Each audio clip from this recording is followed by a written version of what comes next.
তুমি কি নিজেকে প্রায়ই বলো, আমি কিছু পারি না? যদি তাই হয়, তাহলে আজ এই ভিডিওটা তোমার জন্যই। কারণ সবচেয়ে বড় শত্রু বাইরে কেউ না, সবচেয়ে বড় শত্রু তুমি নিজেই। ছোটবেলা থেকে আমাদের বলা হয়, ও পারছে, তুমি পারছ না। কেউ বেশি নম্বর পেলে, কেউ বেশি টাকা কামালে, কেউ দ্রুত সফল হলে আমরা নিজেদের সাথে তাদের তুলনা করতে শুরু করি। ধীরে ধীরে আমরা নিজের মনেই একটা দেওয়াল তুলে ফেলি আর লিখে দিই, আমার দ্বারা হবে না। শোনো, নিজেকে ছোট ভাবা মানে নিজের সম্ভাবনাকে আগেই হত্যা করা। অনেক মানুষ জীবনে হারেনি, শুধু একটাই কাজ করেছে, তারা চেষ্টাই করেনি, কারণ তারা আগেই নিজেকে হারিয়ে ফেলেছিল। সত্যিটা হলো, তুমি অন্য কারো মতো না। তোমার পথ আলাদা, তোমার সময় আলাদা, তোমার লড়াই আলাদা। একটা মাছ যদি গাছে ওঠার প্রতিযোগিতায় নামে, তাহলে সে নিজেকে সারা জীবন ব্যর্থ ভাববে, কিন্তু পানিতে নামলে সেই রাজা।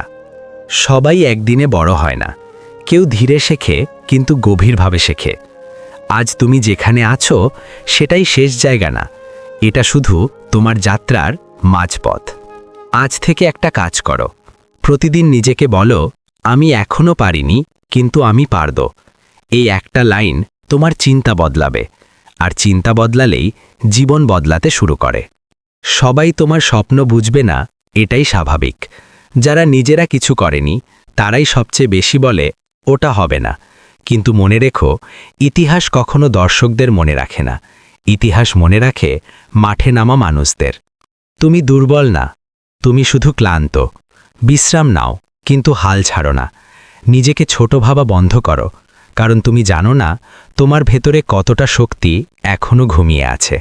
আজ যদি তুমি নিজের ওপর বিশ্বাস রাখো, একদিন পৃথিবী তোমার ওপর বিশ্বাস রাখবেই। শুরুটা ছোট হতে পারে, কিন্তু শেষটা হতে পারে বিশাল। এই ভিডিওটা যদি তোমার মনের ভেতরে কথা বলে, তাহলে একটা লাইক দাও, কমেন্টে লেখো, আমি নিজেকে ছোট ভাবব না। আর প্রতিদিন এমন অনুপ্রেরণার জন্য চ্যানেলটি সাবস্ক্রাইব করো, কারণ এখানে আমরা নিজের ওপর বিশ্বাস রাখতে শিখি।